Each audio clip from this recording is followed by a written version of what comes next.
Hello and welcome to Chalk Talk. I'm Melody Swang. Today we'll take you to Tchefuncte Middle School where they received a visit from the governor's wife, and we'll show you a reporter that tries out for a volleyball team. But first we begin our show in Covington at the C.J. Shane Administrative Complex where Preservation Plaza was officially dedicated. And it's just a special feeling, you know, St. Tammany school system is such an important part of our community. But it was more than a feeling for the crowd of more than 200 people attending the Preservation Plaza dedication ceremony.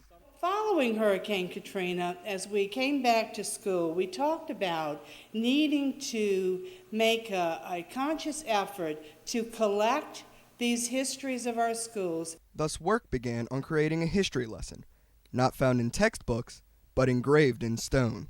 Our goal is a year from now to have that plaza ready. Fast forward to July 16th to find the community gathered around a maypole to honor the school community. What really impressed me is how much everybody here is interwoven into the school system, you know, just through either being a student or a teacher, and you get the interconnectedness. It's absolutely all about community. And to honor the retirees of the school system. It's been very emotional, you know, to come and be honored this way. 1, 2, 3. Yay! Following the ribbon cutting, attendees took the time to look at bricks featuring names of the employees from years past. I think it's absolutely wonderful that we would have something like this to honor all the people that have gone before us. It's a great evening for St. Tammany Parish Schools, and again I think it shows us the long-lasting elements of good institutions. But next to these completed bricks are blank ones. Bricks that will one day honor the future mentors to our children. Grant Yenny, Channel 13. Those interested in purchasing bricks can call 985-898-3254. We'd now like to welcome 2 new schools into our system. Marigny Elementary opened its doors to pre-K and kindergarten students this year. Join us as we follow one special little girl as she begins her first day of kindergarten. New year, new kids, even a new school. We drove by so we could see the progress, and the excitement's just been building and building. All part of the state-of-the-art environment at Marigny Elementary. We think everything is perfect and ready to go, so we're just waiting for our little kiddos to come on to school.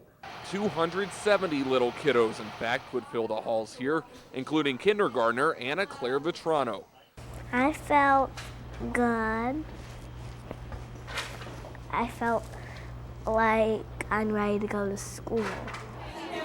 The routine started like most attending their first day of school. I got ready. I got dressed, and my mom helped me. But if you're lucky, even your grandfather will show up for your first day. Or as Anna Claire calls him, Shug. Yes, Shug. I guess because I'm just so sweet, I guess.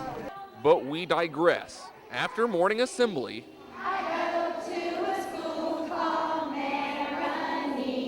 Morning meeting is one of the programs that we have, and that's the way that we start our day each day together.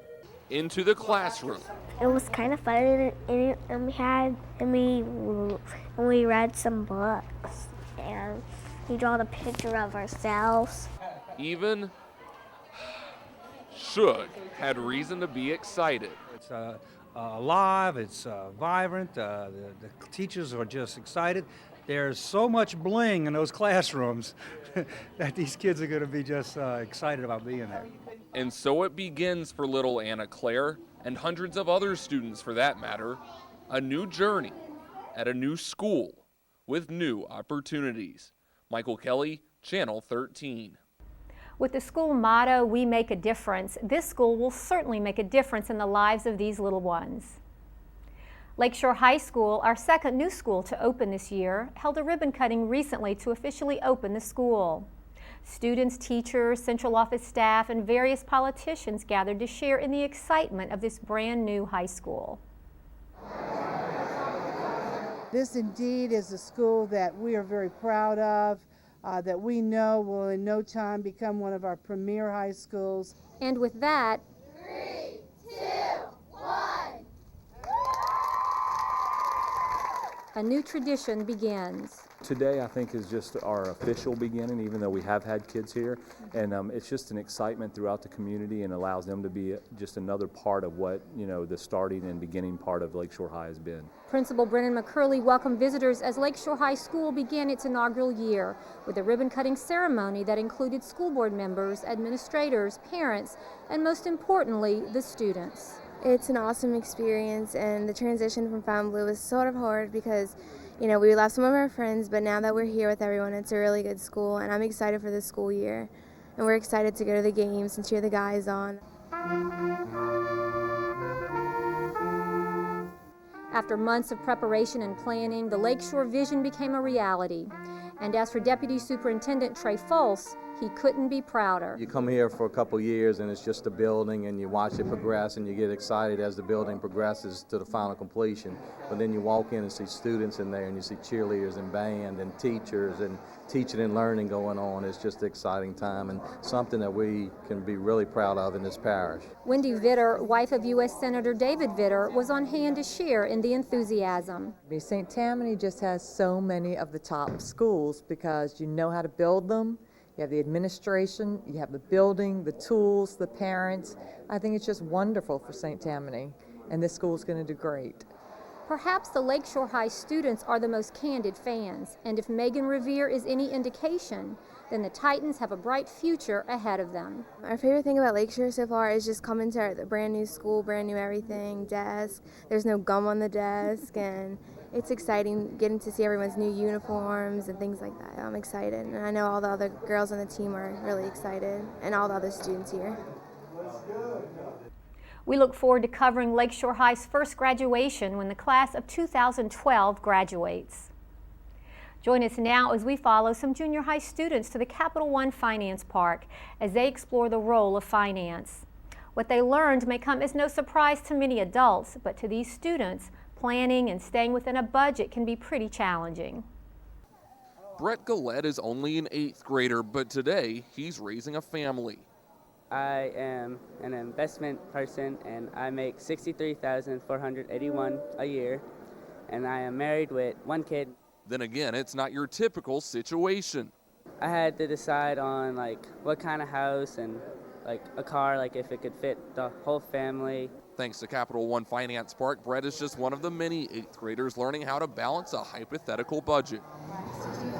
Okay. Financial literacy sounds fancy, but just the idea of being a responsible citizen with your money and knowing that you make a certain amount of money and you can spend a certain amount of money. But then brings the students to a wonderful facility where they can experience hands-on by doing learning, and it reinforces what was learned in the classroom. Students receive profiles complete with biographical and financial information. Then, off to the races. Choose your car. You could choose it for now if you want to choose it for now. But don't forget the insurance. Just print it. That's it. Grab the grub, but only eat the essentials. I had to pick the right groceries because too much you'd make you go over and you'd have to owe money. Select stocks. Home Depot's 46. But be prepared to suffer setbacks. Sure, no trips to soccer practices to pick up the kids, but if taxes stay on the table, bargain with the bank. You're $108 over budget. I think I went in debt 3 times, so I had to go back and fix it. It's hard. A hard but valuable lesson. They get an appreciation of those individual choices that we all have to make, and they get a real strong appreciation of what their parents go through as they go through the budgeting process. Yet Brett knows he won't be pretending much longer. I'm actually glad that the bank got together with this school to help you learn about the future and get you prepared and more serious. And with this economy, we could all use a little preparation. Michael Kelly, Channel 13. Our school system is giving every high school junior a similar look into the world of finance. Starting this year, juniors at Fontainebleau High School will take part in a pilot program where students will participate in a personal finance class within their regular English 3 classes. We now dance our way to the 2nd annual Cultural Connections program, where we meet dance instructor Javier Juarez. The Mexico native worked with talented art students at this week-long event. And as Channel 13's Rhett Sharp tells us, it's Juarez's history south of the border that led to his love for teaching. The second annual Cultural Connections program got underway in a fiesta of sights, sounds, and vibrant colors as talented art students from across the parish participated in a week that included traditional art, music, and dance from our neighbors across the border. Javier Juarez, a dance instructor based in Slidell, taught students that dancing can be used not only to entertain, but also tell the story of a culture.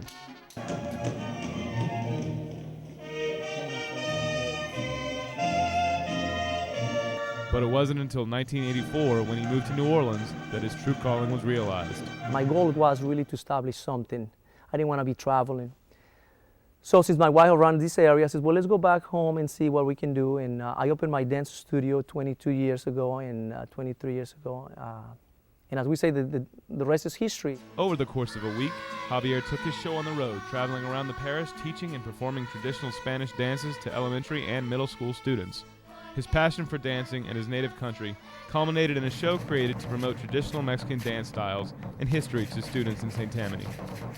And I designed this program to take students, various age and grades, through a chronological history of Mexico and how it ties in with various other cultures. And I take the program from the pre-colonization, from the Aztecs, all the way to a modern time, to a very fun and festive music like salsa music. I try to bring the theater to them. And that's my, I always, I try to bring some lights, and I try to create sometimes from a little cafeteria into a small little, they feel the whole environment changes. And that is so important because we teach them to be an audience, see, and to be a participants in a performance that some of these children will never go to a theater. But that gives them at least the sense of opening their eyes that, oh, it's fun to go to the theater. It's going to see, performance and dance. The information is presented to them is very valuable. In preparation for his Cultural Connections finale, Javier collaborated with talented art students from several schools in a full stage production presented at the Fontainebleau High School auditorium. The students were the main attraction as their singing and dancing, along with their music and artwork, transported the audience across the border.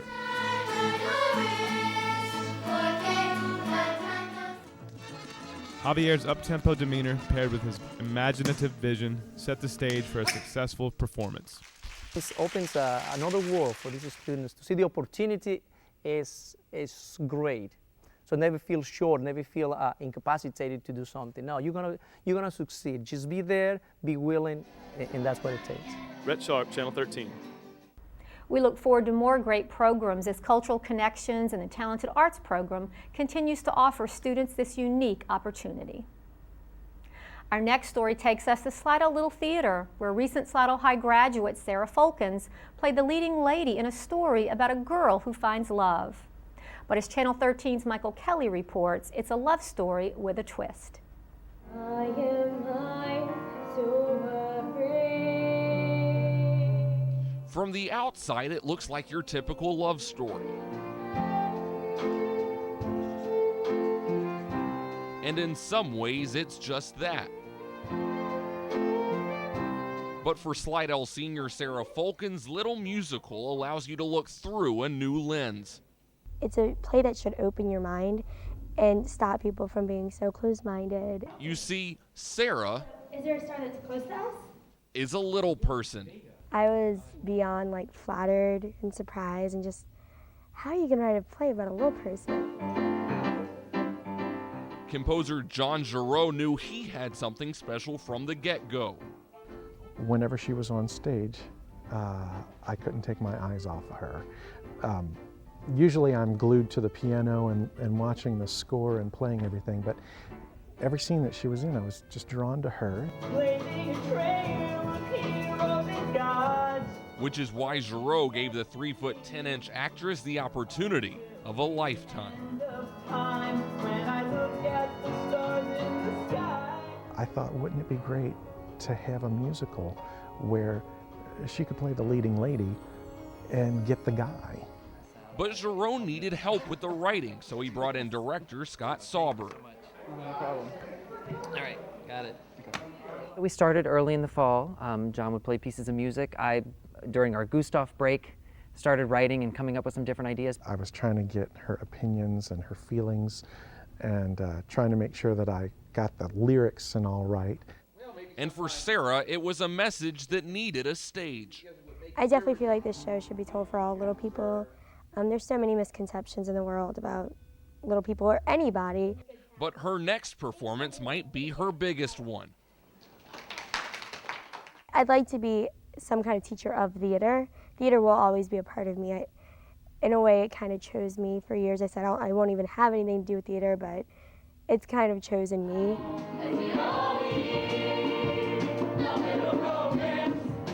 And it's a good thing it did choose Sarah Falkins, for without her, we might never know the story that transcended the message of love. Michael Kelly, Channel 13. Falkins also says she's used to playing more comedic roles, and this performance marked her first time playing a serious, mature role. As football kicks off at universities across the country, 2 local stars are out on those practice fields after graduating in May. As far as how they got there, Channel 13's Tiger Edwards has the story. When you think offensive tackle, you think big and tough. But perhaps the last word you would associate with a 6'6", 310-pound lineman is emotional. I'm really emotional right now. When I was getting to other interviews, I almost started crying. Tears of happiness for North Shore senior Chris Falk when he announced he would become a Bayou Bengal in the fall. It opens unbelievable doors for you. There's people who will know you that you have no clue. And later in life, if you decide to stay in the state of Louisiana, that's always a big plus for you.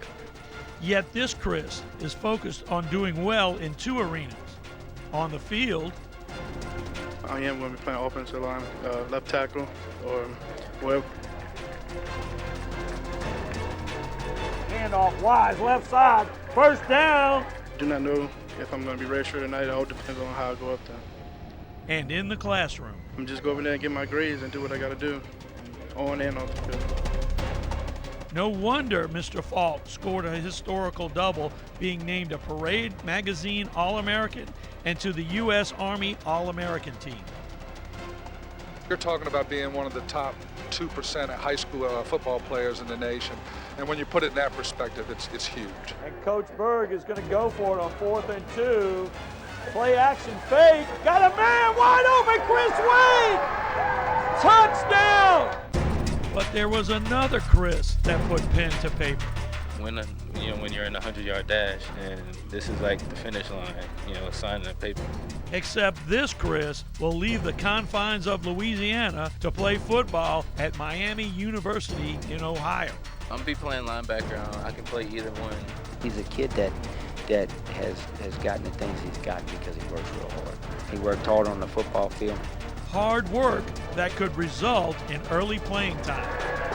Chris Wade! Chris Wade picked that one out. Not gonna redshirt and come in there and play. It just depends on how hard I'm willing to work. But like the other Chris, he too knows the dividends ahead. Let's say football didn't work, I can still come out with a good education. So, 2 careers are finished at North Shore High, but the impact on one high school coach is undeniable. I was telling somebody how proud I was of them, like 2 sons. It's a big feeling. Tiger Edwards, Channel 13. Chris Falk has shined since stepping foot onto LSU's campus, even receiving high praise from head coach Les Miles for his strong play in fall camp. Wade has done the same and says he still plans to compete for the starting job at linebacker.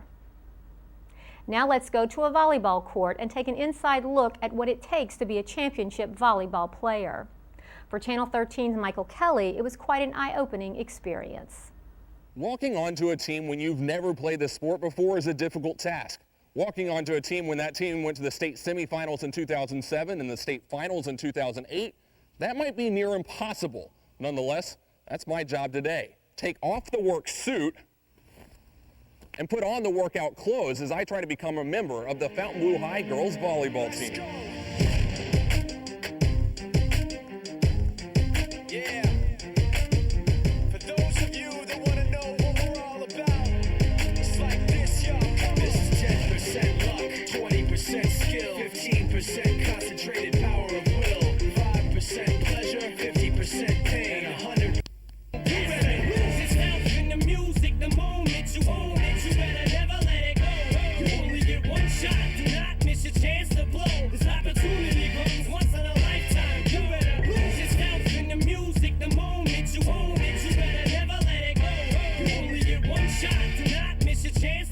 here with Fontainebleau's head coach, Danny Tullis. Coach, what should I expect today? Because I'm already getting scared. A lot of movement drills, a lot of physicality and running and jumping and things like that, and a lot of technique with, let's say you're supposed to serve some spot and you can't serve that spot. Yeah. Well, it's not really a punishment, but there's a repercussion for everything you don't do correctly. Fantastic. Okay, that's basically. And in a little while, when they hit at you, balls are going to be flying in a lot of different directions. On a scale of 1 to 10, how scared should I be of these girls?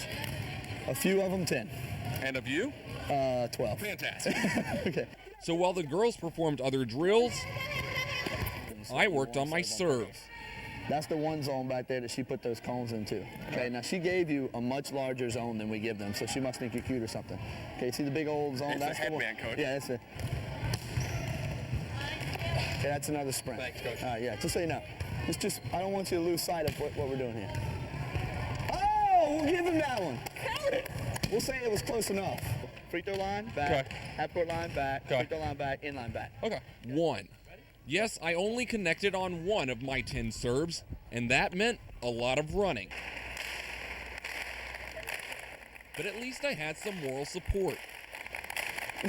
All the way through the line.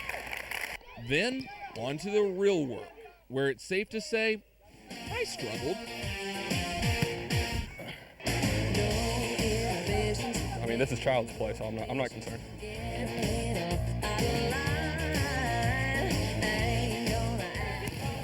Go again, Mike, one more.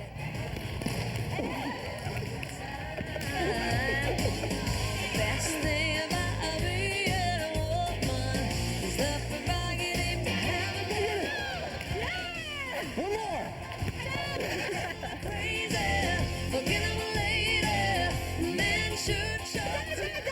Get up, get up, get up. Get up.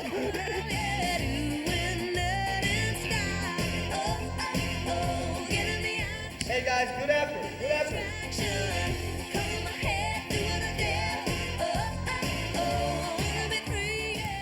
Humbling, yes. Oh, shoot. Early on, what were your initial impressions?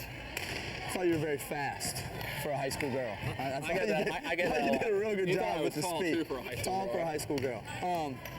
Technique, not very much. A lot of effort. Put forth a lot of effort, and but you could tell that you've absolutely never been on a volleyball court before. So I struggled a little bit. Big time struggles. Okay. Big time struggles. Okay, but it seemed like every time someone hit a ball hard at you, you managed to find a way to be where it wasn't. Come on, Mike. Later on, improvement or no? I mean, improvement. Not really. You touched one of those balls on the block. I like that. I did. You did? So chances of joining the team, I think that's the big question that everybody's wondering. This team? Yeah, this no team. chance. Okay. If you were an 8th grader that was 6'2", with your daughter, yes. who's like, how old is she? Is she She's 8? 7. She's way better than you. Don't give up. I only lasted 48 minutes into that 3-hour practice session. I left the kennel battered, bruised, and beaten. And that's just talking about my ego. But for one day, I can say I was just one of the girls. Michael Kelly, Channel 13.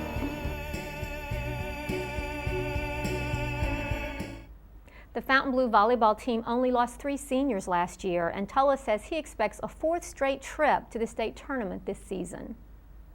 And speaking of championship teams, 2 of our junior high teams went undefeated last year.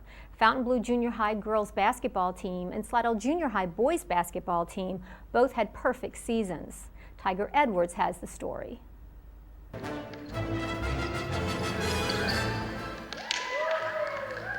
For the Fontainebleau Junior High School Lady Hurricanes, an undefeated season was a result of experience and teamwork. 4 of these girls played last year as 7th graders. They played up on our 8th grade team. So they've been there, they had the game experience, and just they're a bunch of real good girls. They work well with each other. A 7-0 preseason start was highlighted by a tournament championship. We went to SLU, they had a tournament. We finished first. We played 4 real good teams, and we came out on top. The Lady Hurricanes were able to continue that success in the district against rivals Boyette, Slidell, and Mandeville. three great teams. Every game we played was tough. It was hard. To finish out the season, these girls captured the junior high Division I tournament championship. Our first matchup was against Slidell. We did pretty well. We pressed them hard, and we came out on top. The final game, championship game, we played Mandeville. We went in at halftime. We were up about 14, 15 points. They came out. They put 10 on the board real quick, and it was another gutsy performance by our girl. This coach zeroed in on one of the reasons for his team's successful season. We came out every day, and I told them we got a chance to do this, and they didn't want to let each other down. And that was the big, I think, more than letting me down, they didn't want to let each other down.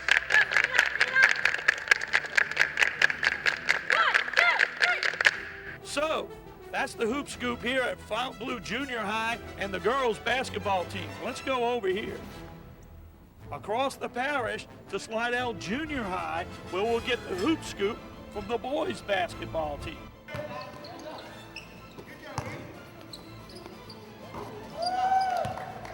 Coach Greg Cahill's Tigers ran off an impressive streak of 16 straight victories en route to their undefeated season. Yet it was the first game that alerted this coach that there were good things ahead. Our first preseason game was against St. Tammany, which is always a bitter rival for us, and we were lucky to get away with a 38-36 victory. It was an indication right then and there we were going to have a pretty special team.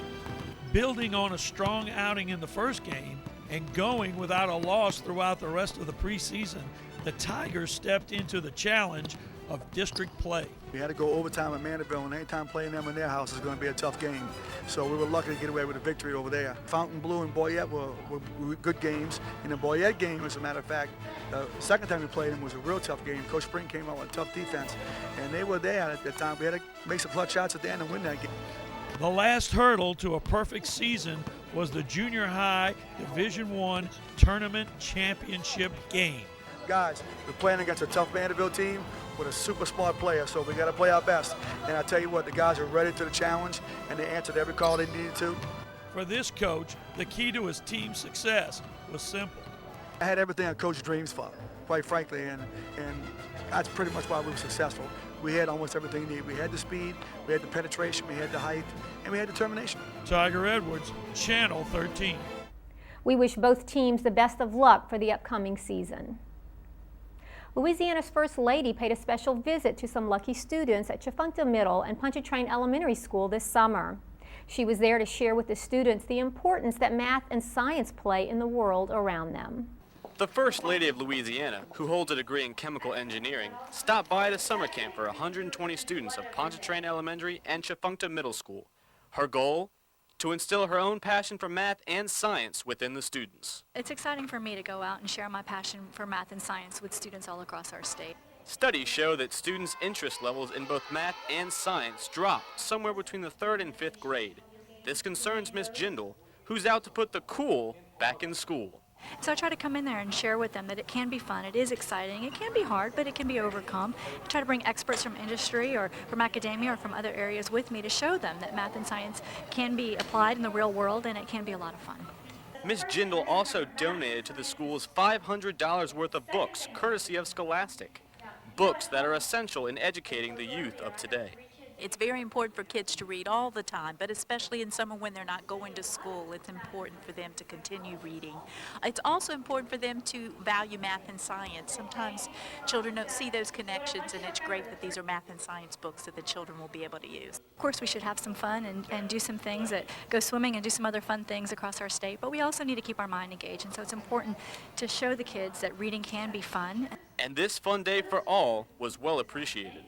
We're very privileged to have her and all of the books and the surprise from Instigator that she brought with us. What we were doing is having a summer camp where we're entertaining the children daily, but this is something educational, a twist to it. Since it is at the school, we're just happy to be part of it. If smiling faces are indicative of anything, then it seems that this summer camp was a success. Mrs. Jindal also pointed out to the students the importance of saying thank you to those who help you, and we thank her for taking time during her busy summer to visit us. One characteristic of a successful school is the high number of volunteers that offer their time and talent to work within the school. At Abita Springs Elementary, one unique family has a history of volunteering that spans 3 generations. A family that volunteers together stays together. We've been volunteering for 9 years. I've loved it. For Mary and Dick Hastings, volunteering is a family tradition. It's definitely a good thing to bring us all together. At Abita Springs Elementary's Gumbo Art Night, this family of volunteers fulfill a tradition that dates back to Hastings' father. If you were around to see this, he'd be proud of us. I just got a good feeling out of doing something that I think is good for the community. And he hopes to pass down the 10-year tradition of family volunteering to his grandchildren. My focus will be where the boys are, and that'll be the middle school for the next 2 or 3 years.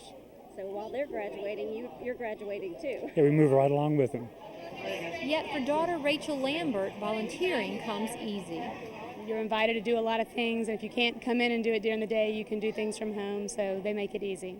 From building playgrounds to reading in classrooms, their efforts have not gone unnoticed. And they love men and they love grandfathers over here as volunteers. We have a wonderful group of volunteers, and I've never been in a school that was more welcoming. It's really very rewarding.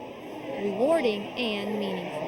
It's fun to come over here and see the kids in the hall or go to lunch with them. And the smiles, the feeling of being so welcomed and enjoyed. Just when you think you're exhausted and why am I doing this, some little kid comes up to you and says, "This is the most fun I had all day," or "I love this," and then it's all worth it. It's been shown that parental engagement can boost test scores and attendance. We look forward to the volunteers from the Hastings family working with the school for years to come. Channel 13's 2009 Summer Video Institute was again a smashing success. High school students from throughout the parish worked with seasoned professionals in an intense week of video production and fun. As Grant Yenny tells us, the students came away with a wealth of knowledge that they can now take back to their schools and share with their classmates. A wise woman once said, "Success doesn't come to you. You must go to it." And the students of this year's Summer Video Institute did just that. And my broadcast teacher was like, "Hey, there's this really awesome camp going on at Channel 13. We saw some of the footage from last year's, and I thought it was really awesome, and I really wanted to try it out." So the 16 students were welcomed to the Instructional Technology Center and met with the instructors and the team that they would work with for the week. Day one was kind of like the first day of school. Everybody was kind of quiet. But once the ice was broken, the students got down to business. We got broken into our groups, and we discussed what our topic would be for the week and kind of our plans for the week. The 4 groups each chose a different assignment to cover for the week. And on the second day of camp, they went on a shoot. They said the dewdrop. We went to Instigator Ranch. We did it on the summer arts program in Slidell. The St. Tammany Parish Justice Center. Once the shoot was done, the students took turns editing. All day long. It was a very long process. I didn't know anything about Avid when I started, and I learned a lot really fast. You know, when you're there recording, you know, you're like, how am I going to use this? And to see it go from when you're there to just 2 days later being done and complete, it's like, wow, you know, you didn't expect it to come out the way it did, and it's phenomenal.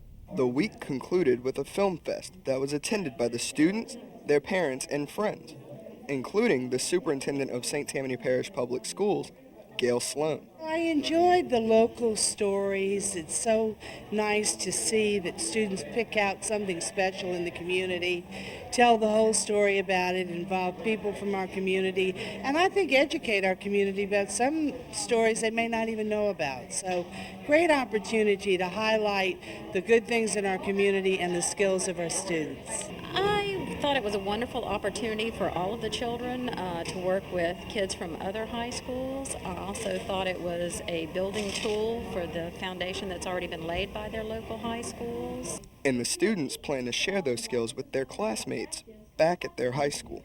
You learn a whole lot more. You learn beyond, editing here, you learn the little keyboard tricks and how to do it, more efficiently. I think it's just a fantastic start for their college if they're headed in that direction. Anyone who wants to have any kind of career or anything in broadcasting should definitely come here. As always, thanks for watching this edition of Chalk Talk. For information about our broadcast schedule, just go to the school system's website at stpsb.org and follow the link to Channel 13. From there, you can view and even download many of our shows into iTunes. Join us now for the sights and sounds of our students as we welcome them back to another exciting school year.